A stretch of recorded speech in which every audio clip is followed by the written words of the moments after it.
Hello everyone and welcome back to Final Fantasy XIV.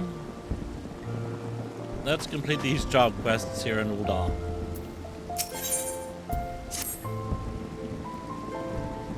You have earned the right to call yourself a paladin, but how do others treat you? Do they recognize you for what you are? Remember that fancy swordplay and well-polished armor do not make you a paladin. Remember that fancy swordplay and well-polished armor do not make you a paladin.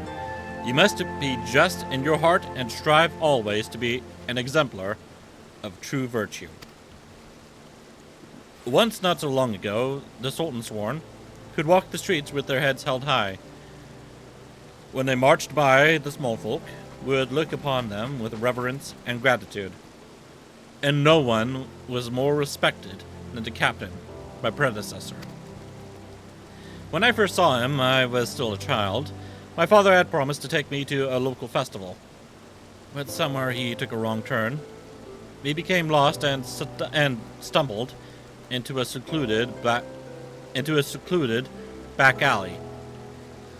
Luck was not with us, because the next moment we found ourselves in the middle of a riot. Drunken hunters were firing arrows into the crowd, and we were caught between them. There was no way out. It was only a matter of time before we would be struck. That's when the captain saved us from our plight. I had never seen a sword move so swiftly. It flashed faster than my eyes could follow. And in seconds, the hunters were on the ground or fleeing for their lives. The captain was gone down the street, slicing at their heels, before my father had time to thank him. Even today, I can see the captain as he was then. Blood on his sword, armor impossibly bright in the sun. After that, all I ever wanted to be was a paladin. I would practice endlessly with my sword, dreaming of bandits defeated and monsters slain. Even after I became one of the Sultan Sworn, the memory of the captain still inspired me. I was always the first to arrive in the training yard and the last to leave. And so the years passed, and before I knew it, I found myself named captain of the Sultan Sworn. Yet the triumph was hollow, because by then the honor of the Sultan Sworn elite, that very thing that had drawn me to the Brotherhood, was a mere vestige, like the discarded banner of a defeated foe. There were many reasons for the fall, but the loss of Oathkeeper, yes, that was the mortal blow. The sword Oathkeeper was bestowed upon the first captain of the Sultan Sworn by the then Sultan of Ul'dah. In time, it became our standard, the symbol of the oaths we had sworn, and it was treasured by each new captain for generations. Possession was proof of Sultan Sworn command. But then the unthinkable came to pass. Oathkeeper was stolen by the traitor. It shook our Brotherhood to the core. How can we be trusted to protect the Sultana if we cannot even hold on to the symbol of our fealty? We have been tarnished in the eyes of ruler and ruled alike. If the Sultan Sworn are to survive, we must find the traitor and recover Oathkeeper. But the Sultan Sworn have grown too weak, and we cannot do it ourselves. We've been forced to recruit outsiders to help us in our cause. I have high hopes for you, my friend. It is a great thing that we ask, and you must learn more of our secrets if you are to succeed. In Outer Lanasia, near the Hermit's Hovel, is a grove where ringtails congregate. Pitting yourself against a host of the beasts would be a fine way to hone the skills that I will teach you. In the grove you will find another brazier, this time filled with a potent incense that will drive the creatures into a frenzy. Defeat your attackers and return to me.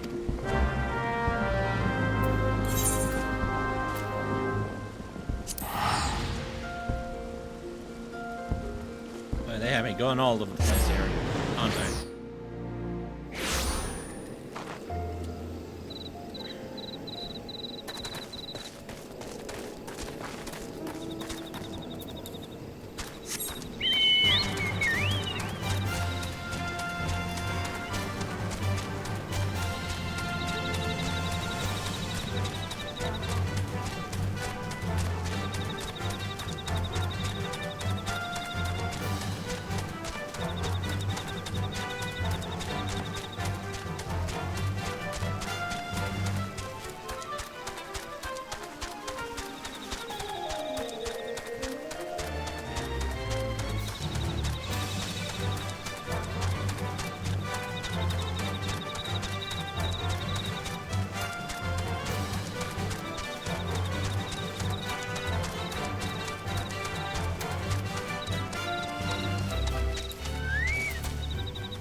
Back to Ulda I go.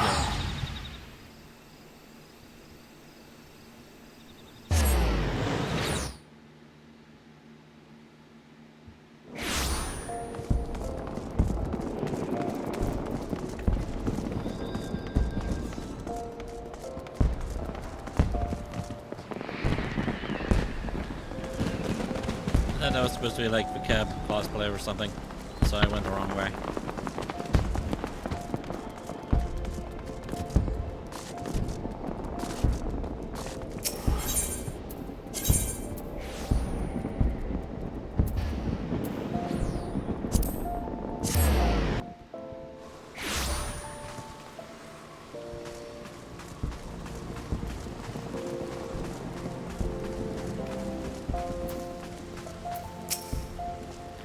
Well done. You have taken the skills I taught you and made them your own. I still do not have word of where the traitor is hiding, but I will inform you the moment I do. Until then, continue your training.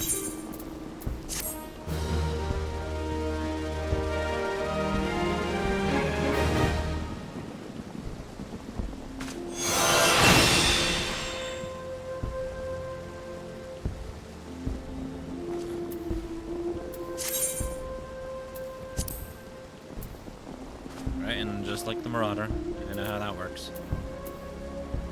Put that right over here.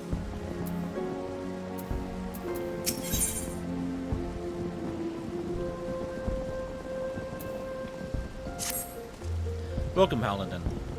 You should know that word of your deeds has reached me. Few are those who follow the true Paladin path without misstep, but you are one of them. I am proud to call you brother.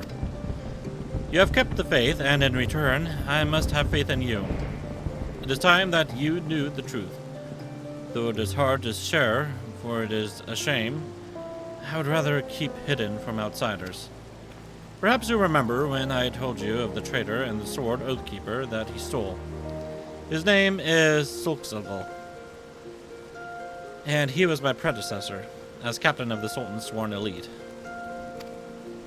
Yes, he was the same man whom I had admired as a child, who inspired me to take up the sword and follow the way of the Paladin. He was the paragon of paladins, until, that is, he changed. Some years ago now, there was a struggle for influence between the Sultanate military and a faction within the syndicate known as the Monetarists. The latter emerged triumphant, and the army's authority was diminished dramatically. Although XIV was still captain of the Sultan's sworn elite, he knew his position was perilous, so he fled, taking Oathkeeper with him. In doing so, he went against the words that he had spoken on bended knee before his royal liege. Now it falls to me, as captain, to restore the honor and name of Sultansworn. If that means cutting down my former mentor and master, I would do it gladly, for his misdeed cannot be forgiven. But his death will not lift the stain that mars our name. He must be put on trial in the public court, so that everyone knows his crimes. Then and only then can we begin to earn the people's trust again. He served for over 30 years as captain of the Sultan's sworn elite, and he is a formidable foe. Few can match his skill with the sword. Even together, you and I will find it difficult to take him alive without mortal harm to one side or the other. So you must continue to hone your skills and prepare for that day, when we will face him. To complete the next stage of your training, you must do this. Go to the Ugram River in eastern Thanalan and find a brazier we have placed there. By lighting it, you will draw the ire of the lepidodes dwelling within the waters. Face the creatures in battle and master your new skills. The fight will not be easy, but if you take to heart what you have learned and let the crystal be your guide, you will triumph.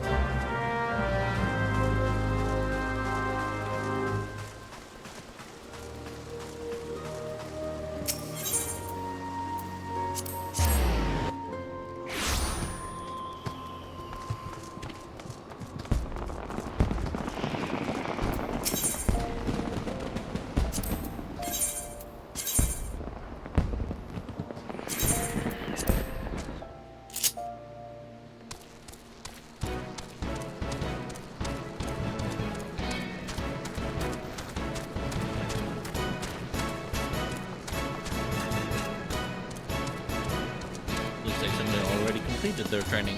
They have the full set of armor.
I'm ignoring these side quests until I have to come back to these areas to do them. Uh-oh. Leverman's under attack.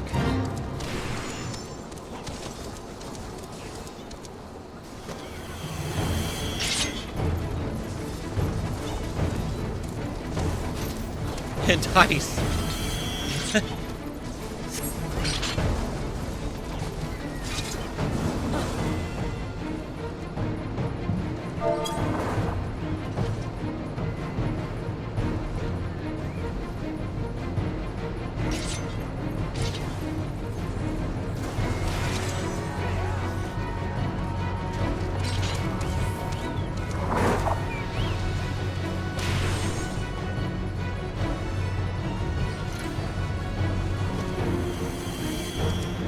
Those girls need to pay attention to the battle. More, as much as they pay attention to the captain.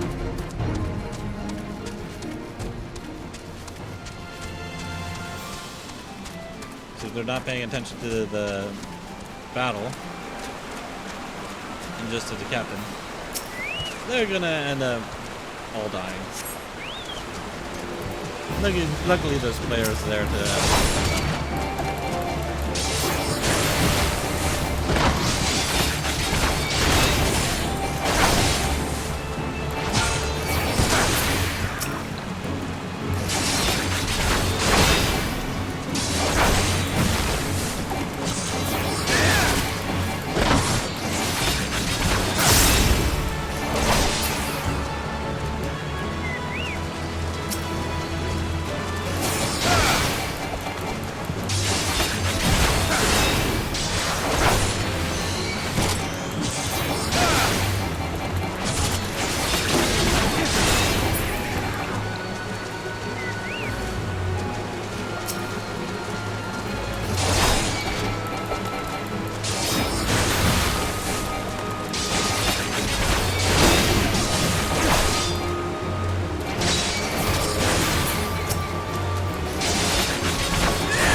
looks like he only has women to his command.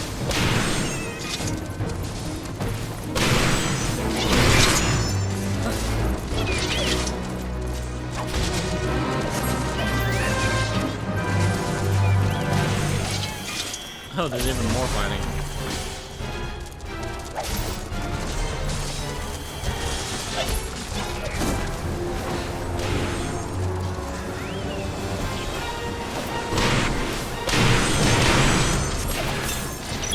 Sure, why not?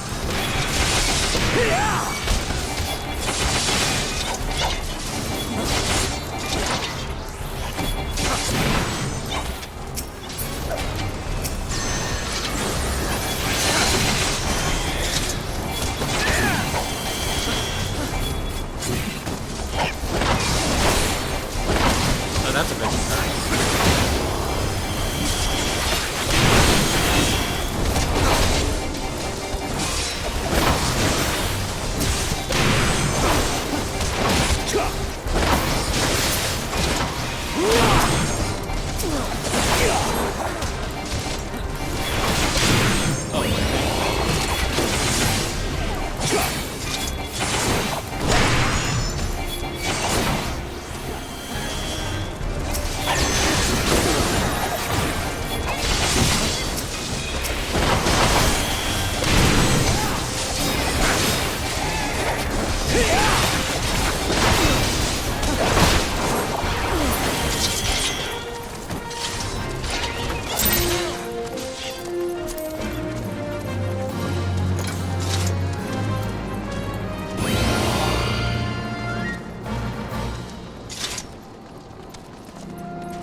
Wait, now where are they going?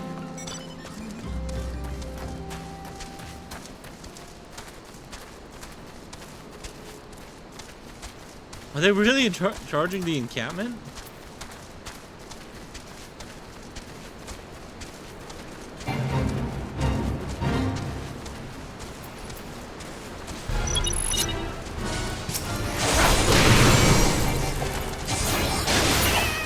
Oh, it's an Namoldra.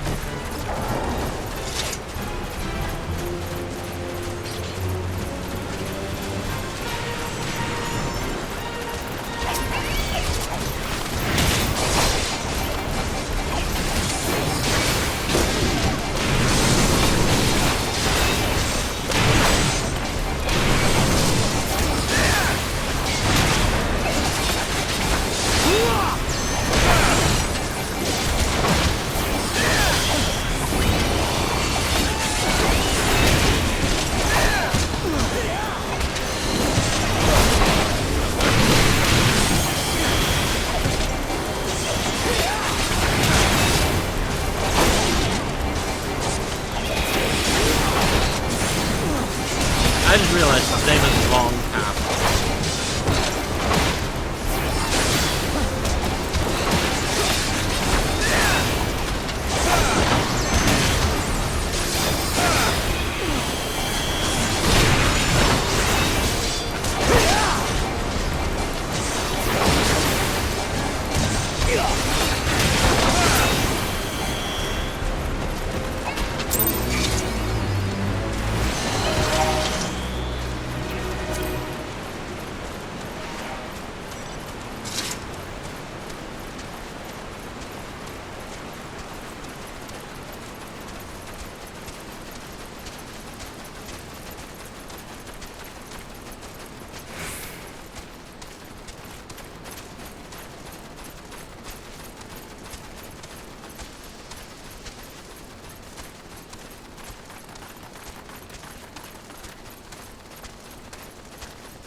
Gotta look good for Captain Longcap, don't we?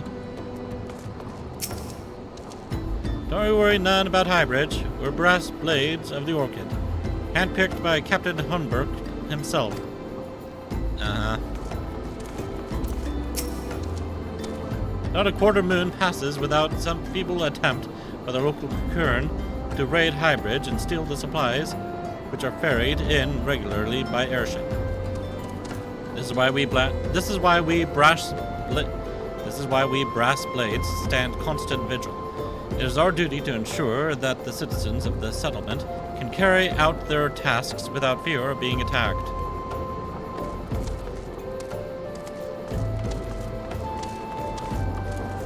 Probably have a lot of fear right now with the guards constantly distracted by the captain. Can't trust those rat bastards, you can't. There's been word of suspicious activity, which is why we were sent to guard Highbridge.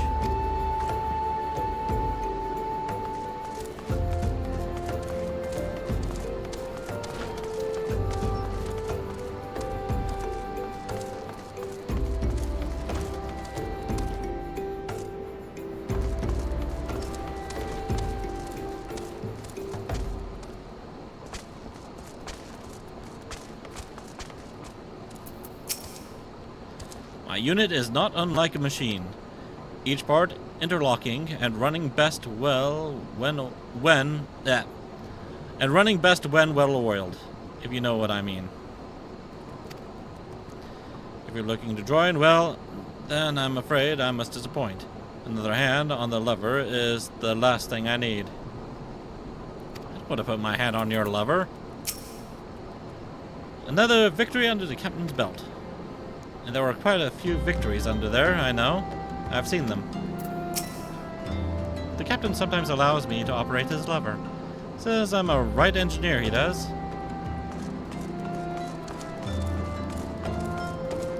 Oh boy. Give me away from these people.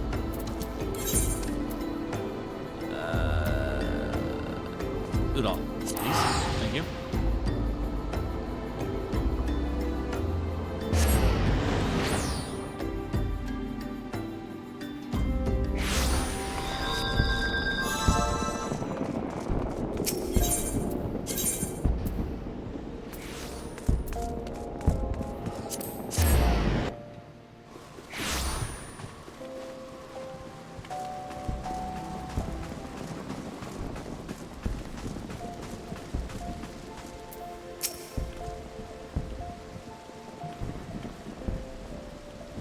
Good, you've mastered your new skills and made them your own. Much work remains to be done before you can face the traitor, Stopsigle. We are close to finding him, and as our net draws tighter, it grows ever more important that we make ready for the moment when the fish must at last be landed.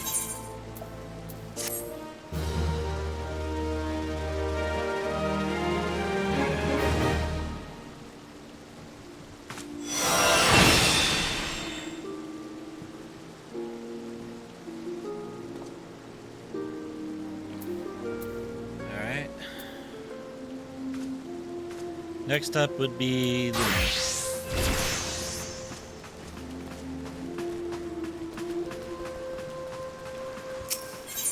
and you go to the goldsmiths.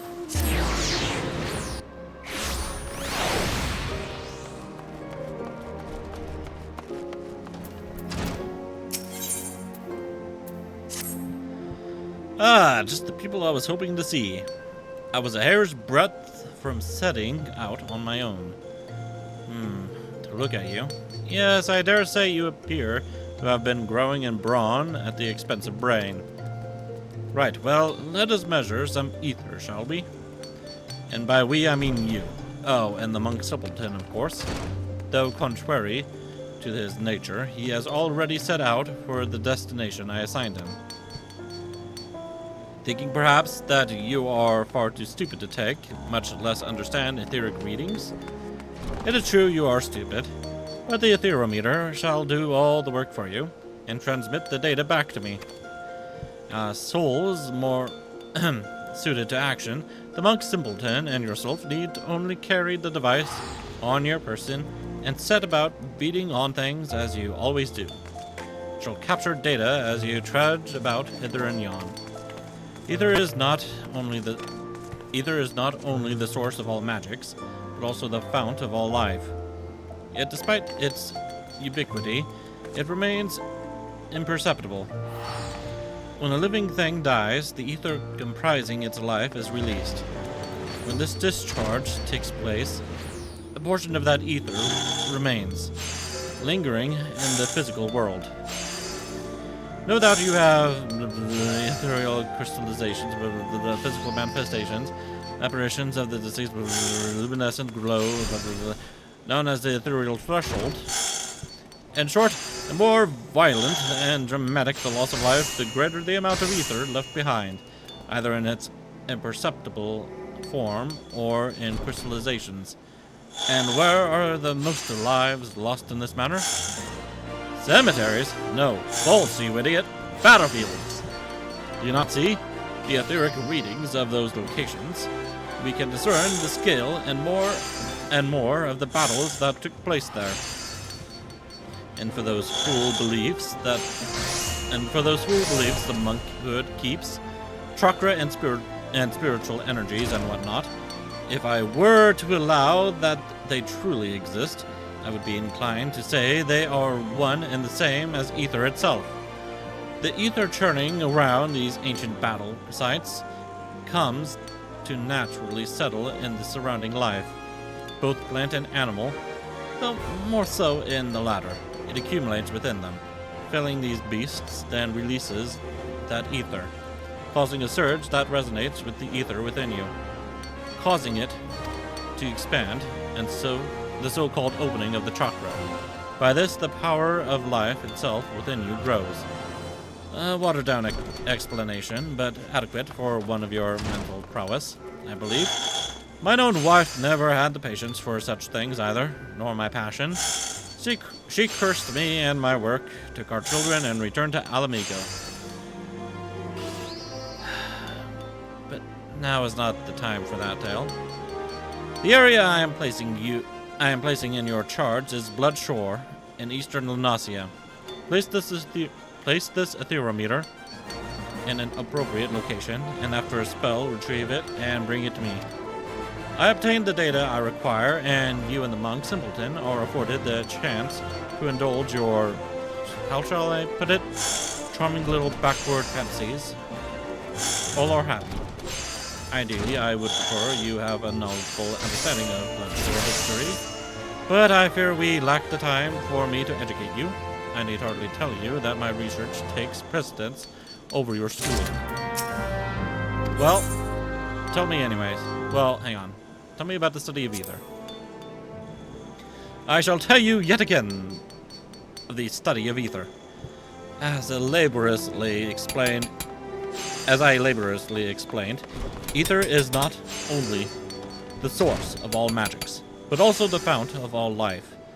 Yet despite its ubiquity, it remains imperceptible to the senses of man. When a living thing dies, the ether comprising its life is released. It has been learned that when this discharge takes place, a portion of that ether remains, lingering in the physical world. No doubt you have come across ethereal crystallizations in the course of your travels. All scholars now agree that these are the physical manifestations of great concentrations of ether. I have a theory, however, that they are not the only such manifestations. Allow me to give you an example even you can understand. That of ghosts, spirits, disembodied souls. Apparitions of the deceased come back to haunt and generally unnerve us. False. These are nothing more than the luminescent glow of ether in the atmosphere. It is possible, though highly unlikely, that you are asking yourself why a portion of the ether remains. Right, well, the amount of ether that can shift between the physical and ethereal realms in any given instant is limited. I call this the ethereal threshold. Any ether present in excess of that threshold is left behind. The more violent or dramatic the loss of life, the greater the amount of inner ether released to take the form of crystals, or remain imperceptible in the atmosphere. And you surely recollect the scene I identified as the most apt to produce such violent deaths. On the field of battle, it stands to reason, therefore, that through the ethereal measurement of such sights, I will be able to reconstruct details of the wars waged upon them. And that, Byrnjolf, is why this military historian has a deeply vested interest in the subject of ether. Despite all we do know, however, many mysteries remain. The study of ether will no doubt continue to yield fascinating and awe-inspiring discoveries for years to come. Of that I am certain. Very well, prepare to learn all you ever cared to and more of the land known as Bloodshore. The sanguine nomenclature derives from a truly horrific battle which took place there some 50 years ago. The two greatest pirate fleets of the day, the League of the Lost Bastards and the followers of Ricard Mistbeard, met one another at sea, just off the coast. To this very day, none can say with certainty who shot first, or why. Mayhap there was no good reason at all. All know the two pirate leaders loathed one another, and when dealing with pirates, little more than that is needed to ignite a war. By the by, it just so happens that the head of the League of Lost Bastards, one Blofis, was father to the current Admiral of Limenza. By the by, it just so happens that the head of the League of the Lost Bastards, one Blofis, was father to the current Admiral of Limenza. It is told the old sea dog wished for his daughter to take command of his fleet upon his death. But that is a tale for another time. Suffice it to say, a shot was fired, and the mightiest pirate armadas in the realm came to fight one of the bloodiest naval battles in Eorzean history. All told, 7 galleys were sunk that day, and dozens of smaller warships. 4 of the 7 galleys went down in mere moments. When at last the smoke cleared and the cannons fell silent, hundreds lay dead on the ocean's bottom.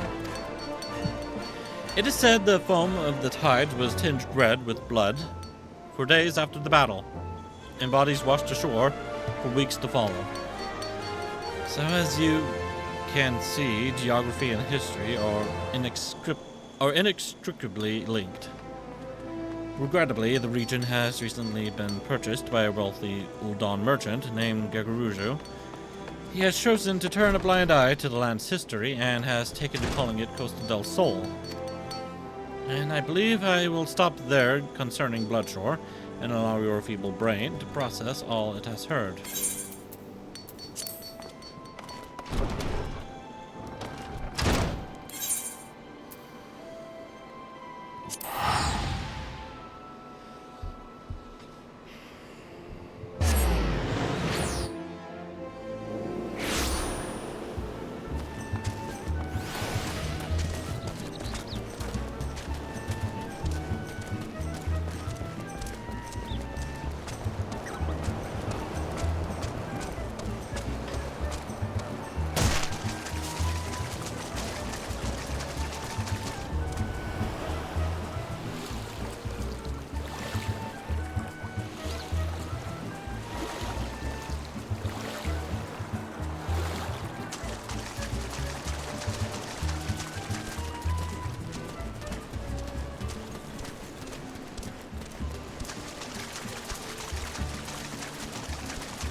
Have you brought the etherometer? I have indeed. Here you go.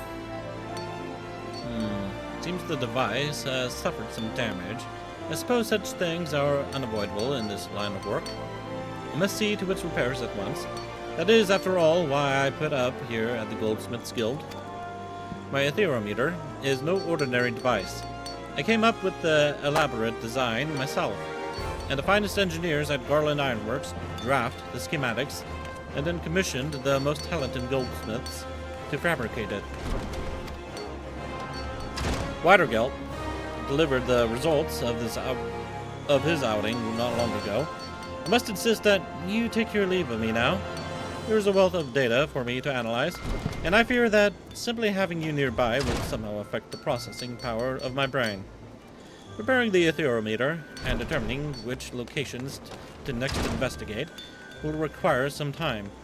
Why don't you go and train those muscles of yours, or whatever it is you do in my absence?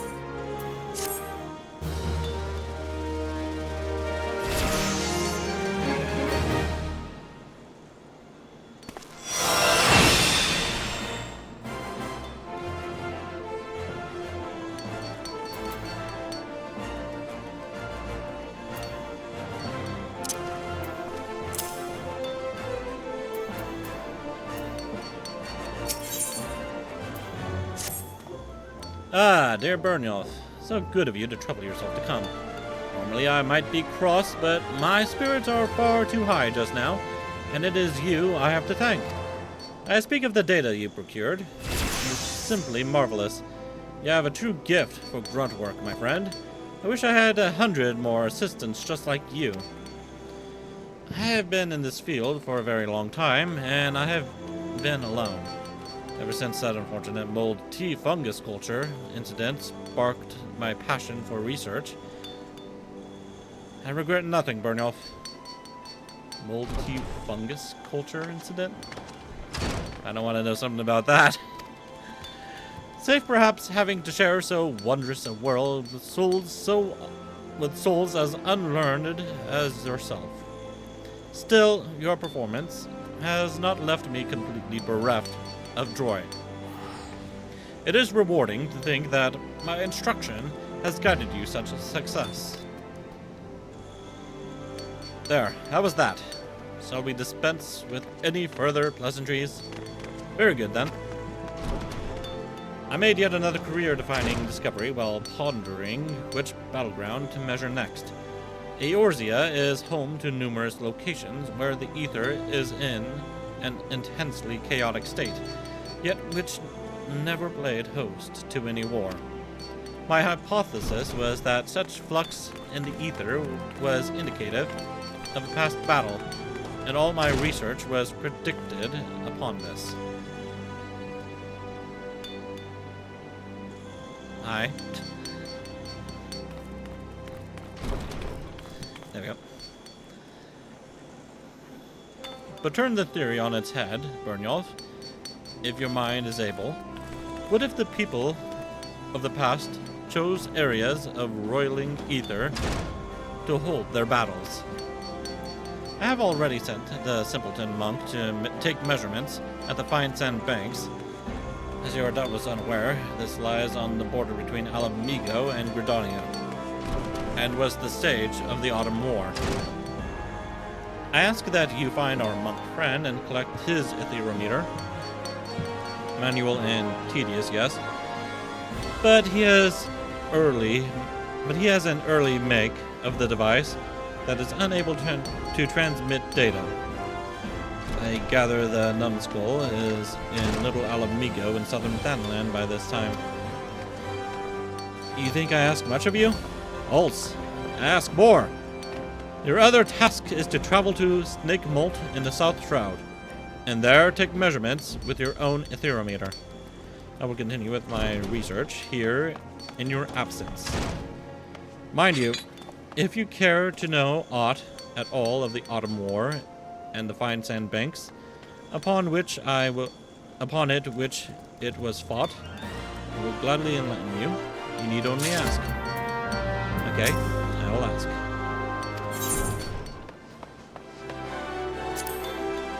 The Firesand Banks have a rich history indeed.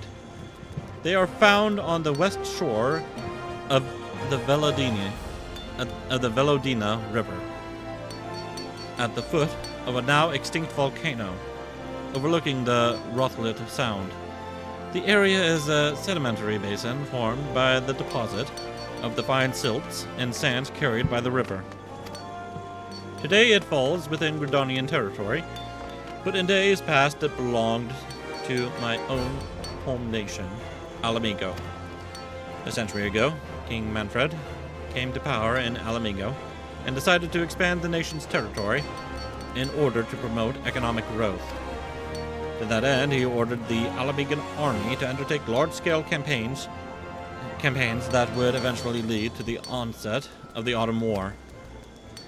Naturally, such action was met with vehement opposition from the other nations. Gridania, fearing encroachment along its borders with Alamigo, placed the renowned lancer Byrnjolf in command of its standing armies, and war began. His opponent was Gilbard, the great general of Alamigo, a fervent believer in the Fist of Rolger, and a man who enjoyed enormous popularity among the Alamigan people. The two leaders were loved by their troops, and at the outbreak of war, morale on both sides was very high. The armies clashed time and again all along the border, neither general yielding an elm, but in a galling twist of fate for Gridania, Byrnjolf suddenly took deathly ill. After no victor emerged following the Battle of Firesand Banks, Byrnjolf devised a new strategy. He ordered his forces to retreat to Camp Nine Ivies, fully intending for Gilbard to give chase. This would lure the Alabigans to terrain more favorable and familiar to the Gridanians. He died, however, before he was able to see his plan executed. Now, the man who would replace him, Osborne, was extremely ambitious and eager to prove his worth to the Seed Seers. Having neither the mind nor patience for Byrnjolf's defensive war, however, he ordered a frontal assault on the Alamigan position. When Gilbard learned of this plan, if plan it may be called, he secretly deployed troops to the most vital points along the Firesand Banks. The Gridanian forces had scarcely entered the area before they began to suffer heavy losses from highly coordinated Alamigan ambushes. In response, Osborne ordered a forced march, permitting his troops no rest for several days as he attempted to surge through the region. Eventually exhausted, the Gridanians came to entrench themselves on a hill. But this is precisely what Gilbert had wanted. He surrounded the hill with 6,000 soldiers to deny the forest-born any hope of retrieving water, and then proceeded to rain down barrage after barrage of arrows upon the encampment.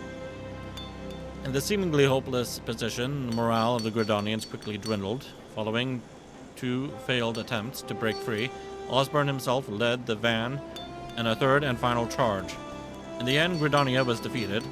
Osborne and several of his officers were captured, and the legendary staff, Claustrum, lent him by one of the Seed Seers, was taken.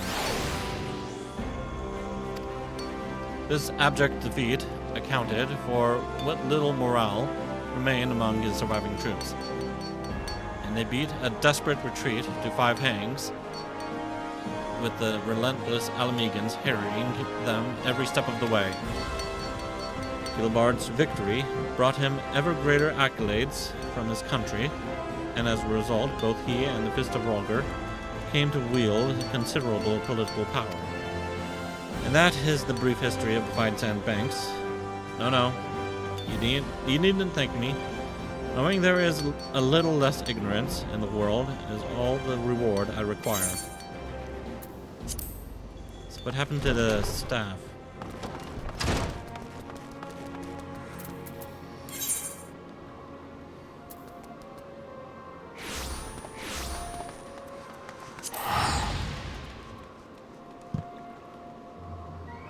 I wish I could find it and return it to Gridania.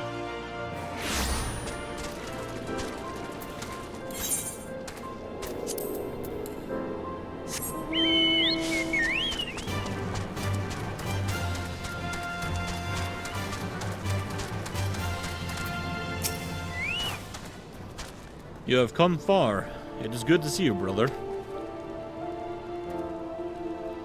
You come for my etherometer? It is not ready to give. My work is not finished. I came as soon as I was told. The readings require more time. Do not worry. They will be ready soon. You make for Snake Molt in the South Shroud. Eric believes the ether is strong there.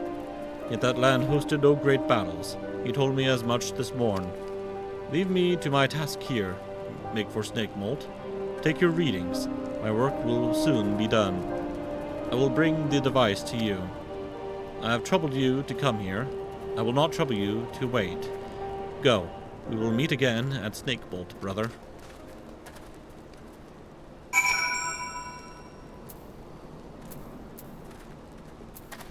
Again.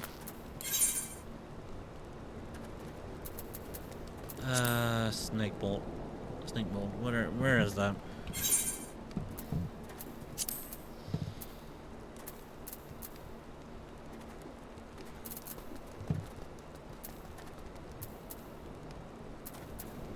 It's not what I wanted. There we go. Okay, so it is in the South Shroud.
Well done, brother.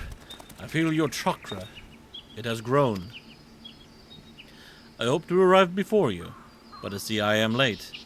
This land's power has gone to you. There is nothing left for me here. It is as I told you. We monks travel where ether flows strong. There we train. The power of the land enters us. Thus our chakra expand. This bonding causes great unrest. The land's energy becomes unstable. It will enter no other until it calms. I feel nothing here, as you would feel nothing at Fine Sand Banks. That land bonded to my chakra, and its ether is now at unrest. The teacher's work means nothing. I took no readings. I meant to hasten here, but I was delayed. There was a gathering of the monkhood. I was summoned to Little Alamigo. The teacher's tidings? Worry not. I will use my device here. Any result will suffice. The man has already reached his conclusion. He will twist the data to fit. It is a sad existence. Sacrifice all for truth, yet be unable to truly know when one sees it.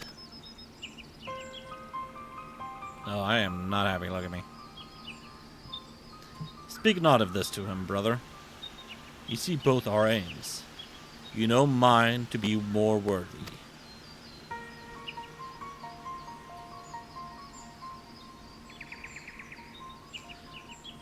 I tell this to you and you alone. I am of the Alamegan resistance. I fight for freedom from Garlemald. I escaped the occupation. I have come here to fight, to gather allies and weapons. But these lands sadden me. The people are forgotten. Alamigo is a distant memory. The resistance here is small. They aid where they can, but it is not enough. This war demands great power. The power lies in the chakra. The teacher is not an evil man, but he thinks only of his work, not the suffering of innocence. His knowledge can be used for good. The battlefields, they can turn the tide. The chakra of many must be opened. If this way is lost to me, no, I will have this power. I must. An end to oppression, an end to starvation. Alamigo will be made free. I will see it done. Forgive my speech. It is a matter close to my heart. I will give you my device, but I ask you to say nothing of this to Eric. I beg you, brother.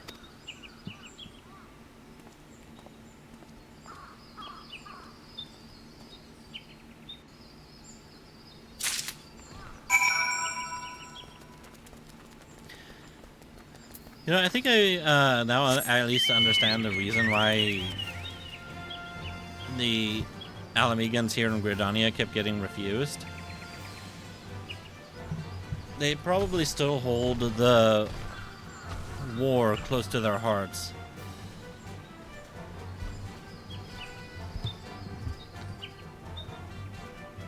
Especially the theft of the staff.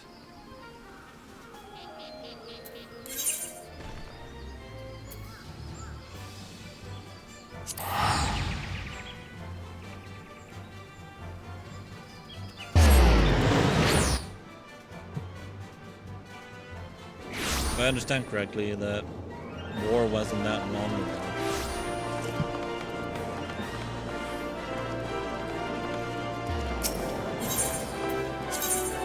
I could be wrong, of course.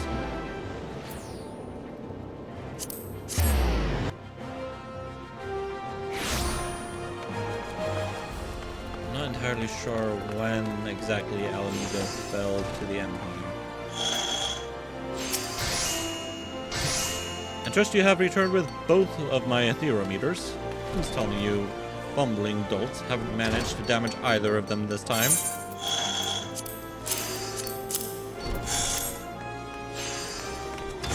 All looks to be in order here. These readings from your device, they look promising. Very promising indeed. I dare say this data may yield revolutionary results. Your chakra opened a bit more, did it?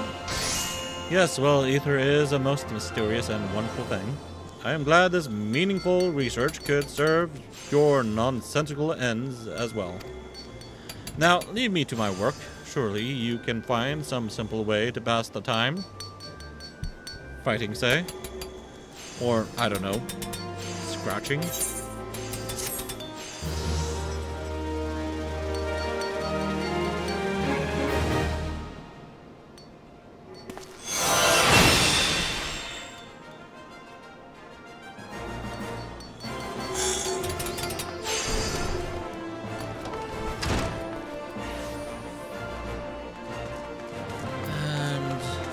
next should be the black mage.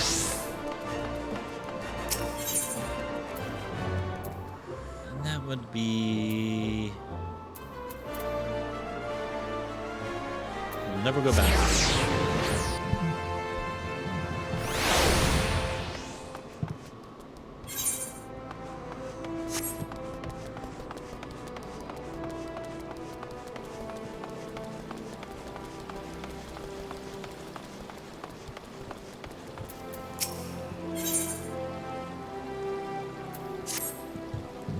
I sense the black magic within you has grown stronger, Byrnjolf. You have earned the right of my audience. I am pleased to see that you do not fear your newfound powers, but then you adventurers were ever want to embrace the new. You are now ready to set forth on your journey, to find the keys required to seal the Void Gate. Hear me well, for mine are Master's own words, and his those of Nordin himself.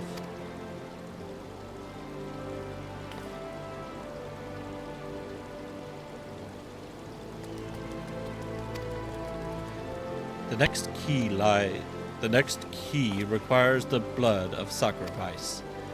Travel to this gully desert in southern Thanalan. Slay what fiends emerge from the planar fissure there, and slake the land's thirst with their lifeblood. Once drunk, its essence shall be borne away upon the ethereal veins of the earth, and thence serve to notify our friends in the wastelands that the time has come. Complete the tasks before you, and the Black Mage testimony you carry will shine full with a new light. Light to envelop and absorb evil. A light to show you destruction and guide you to righteousness. This light is the key. Take it into you, where it will forever burn bright. That is all. Do you understand and accept what you must do? I do.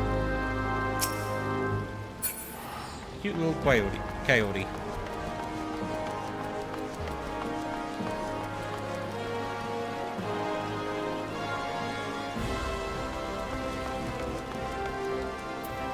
It's a golly desert, huh?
hope that did not interfere with her stuff.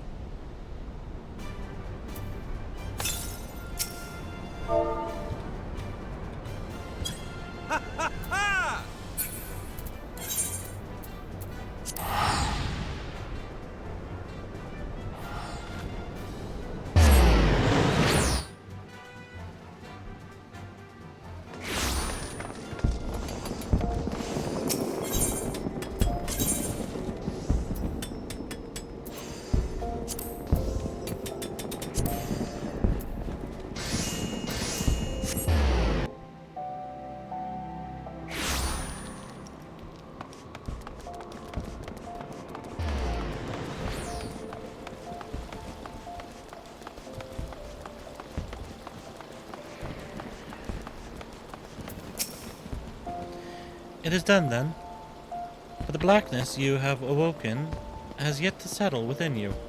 Time is needed, Byrnjolf. Pray be patient. Continue to practice your mastery of the arcane, and come to me once more when the dark art is as much you as you it.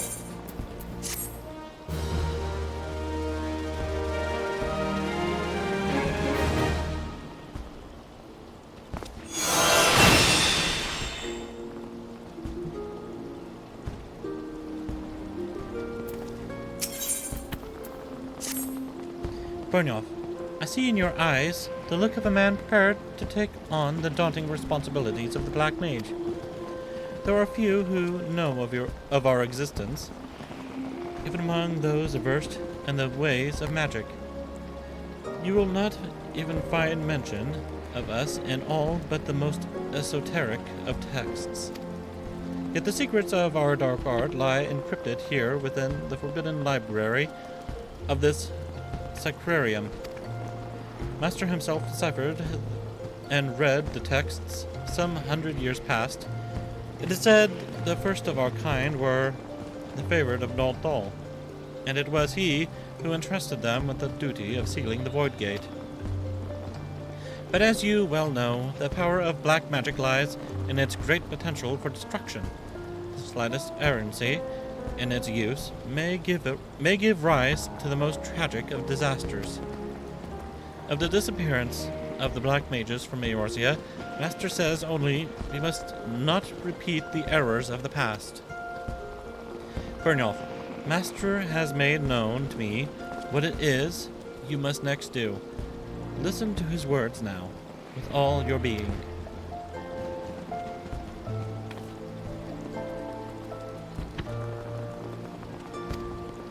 The land has drunk deep of the blood you spilled, and by this act 3 souls of 3 races to Thanalan have come. The fires of our order once burned black and full, yet long ago they were left to wane and very nearly die. These 3 souls are the keepers of the embers that remain, of all that we now know, of all that we now are. In the hands of one who will usher our return, the gem of Shatoto, testimony of our creed, will shine with new light, and by that light the 3 keepers will be made your allies. Animalja, by the name of Kazag Cha, awaits at Burgundy Falls, in the east of Thanalan.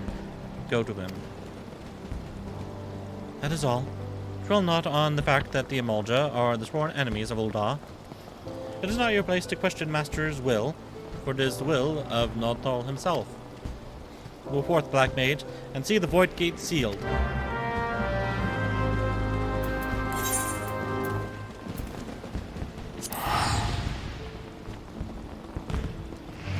Oh, how long have I...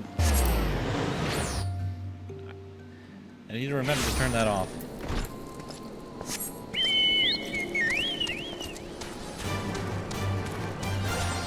Nice Zeppelin. Actually, that is a really nice looking Zeppelin. Wonder where that's from.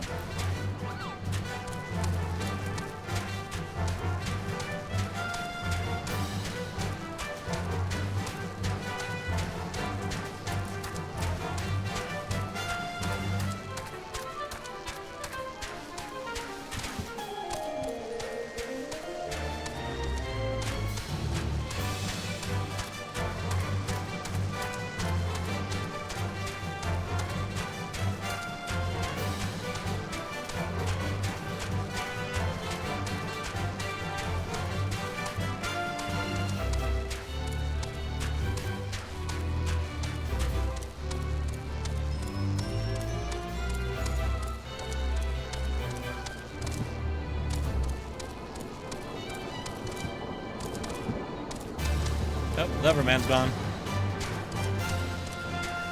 He must have had a fate again, and he ran away, hoping to recalibrate his lever.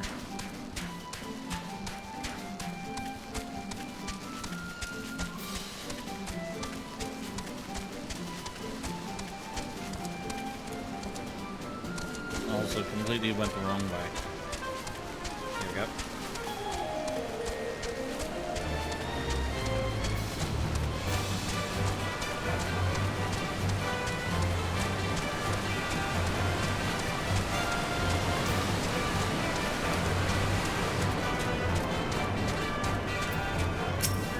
Oh, there's the Regalia.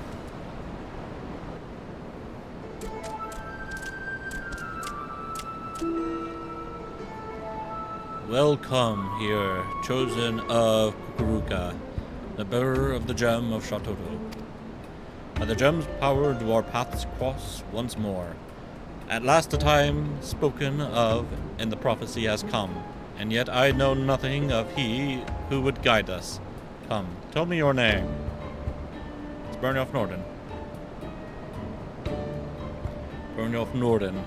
I am Kazag Cha, a sorcerer of the Amolja, as were my forebearers. I am the fourth of my line to walk this path, which brings me now to this land. As you well know, my kind bear the scorn of the Uldans. It is for that reason that I must remain here, far from the city walls. Are you actually untempered? It's actually really cool. I wonder if all of them might be untempered. Great power this one has. But enough, is it, Squire? Kazakka is terrifying to behold. Yes, yes, but he is both wise and kind. Good, warm kind. These are my brethren in the black, Byrnjolf. And now they are yours as well. Before you stand the XIV, Dozol Melok, and the 269th Order Mendicant of the Kobolds, Dazah. You have fed the ethereal currents with the blood of fiends. That the gem of Shatoto radiates as it does in your presence is proof of your deeds, and a sign of what must yet be done. It falls to me to bear witness to your awakening, and to pass on to you the knowledge entrusted to me. Know that you must face death before your purpose can be fulfilled. It is to the Silent King in Western Thanalan that you must next journey. There too lies a planar fissure, and there too must you slake the land's thirst with the blood of the fiends which surge forth from it. Fear not, each of us shall journey to the Silent King, and there convene once more. Seek out first the Ixil Dozol Melok, for your path is destined to first cross with his. When the deed before you is done, the gem of Shatoto shall shine with new brilliance.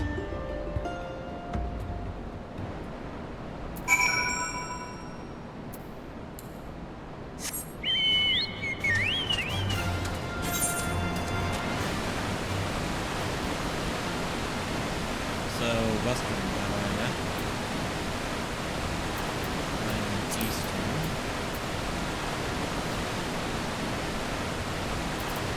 There we go.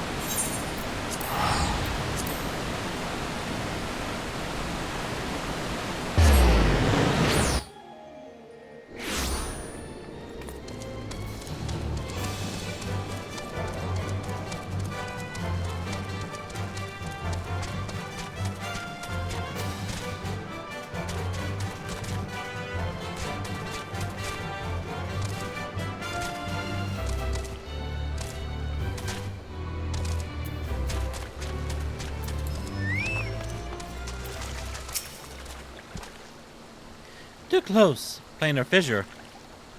Strong black magic you need. You closed, then come to Dozol Malak once more. Walk!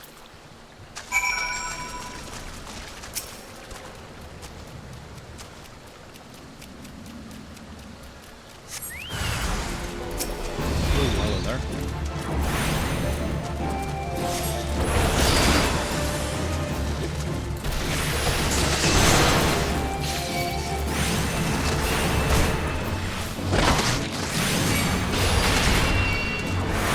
Wow, that. Ooh. Nice.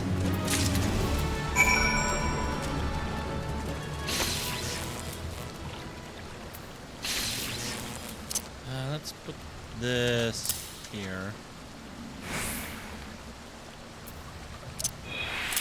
That there.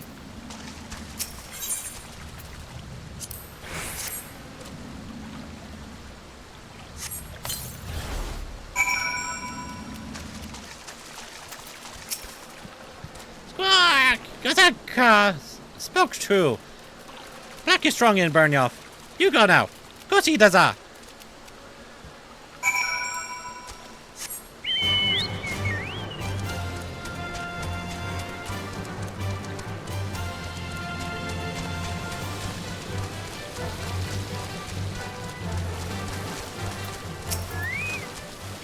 Here lies the planar fissure. Rift, tear, fissure. Use the power within you to seal it.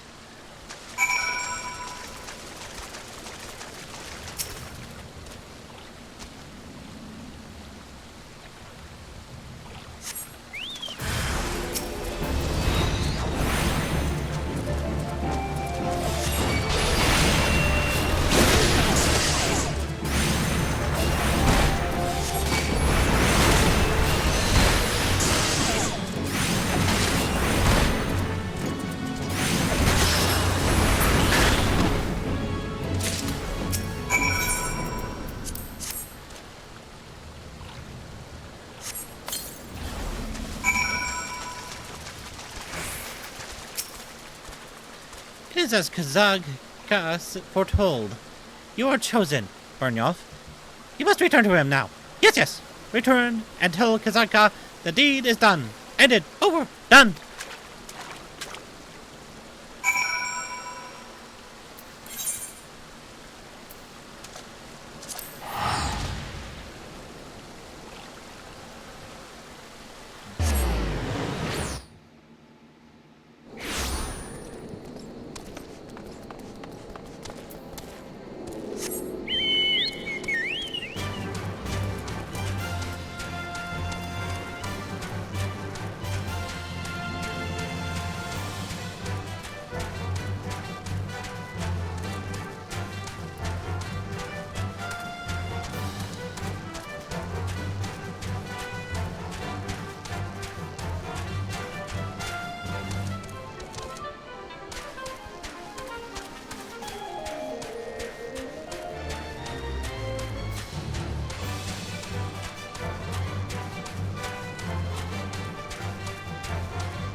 Oh.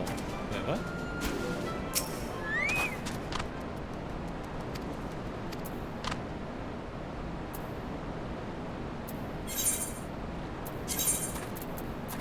Oh. I forgot they said that they would all be there. Right. I've been doing it. I've been doing it.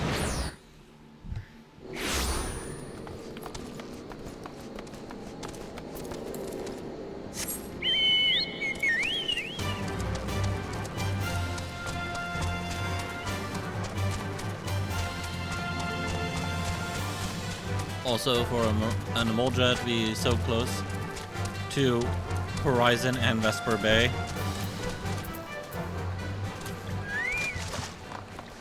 You're one crazy Emolja.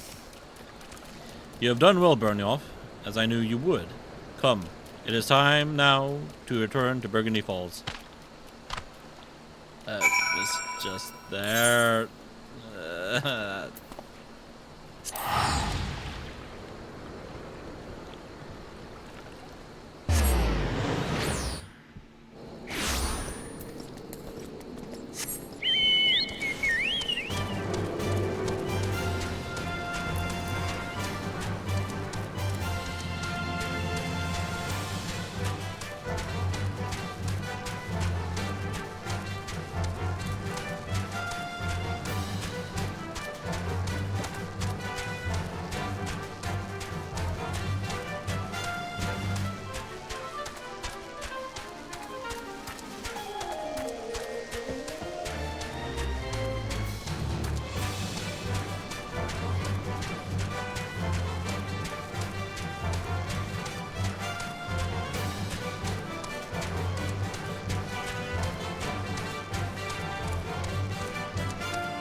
Byrnjolf Nordin of the Black, you return to me victorious.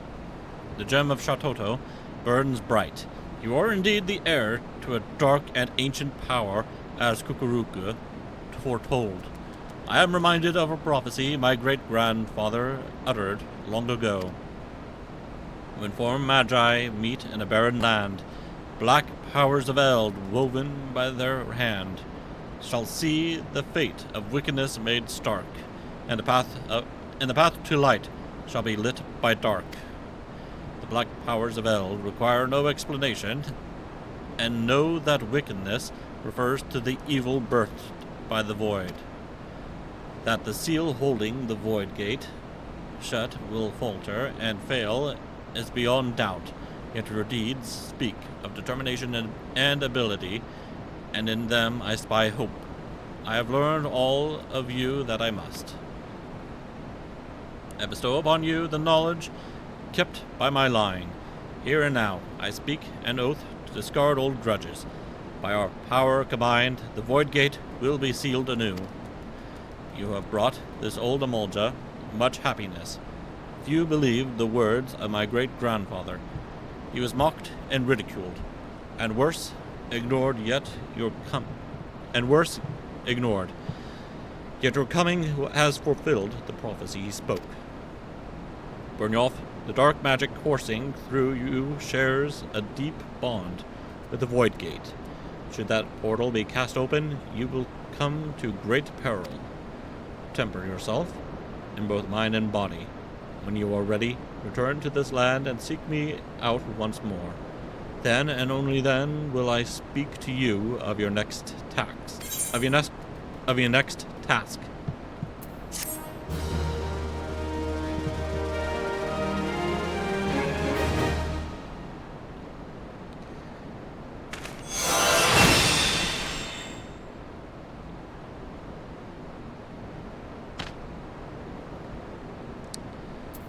All right.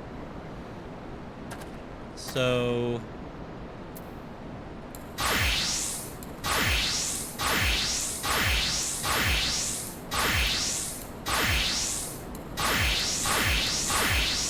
that is everything.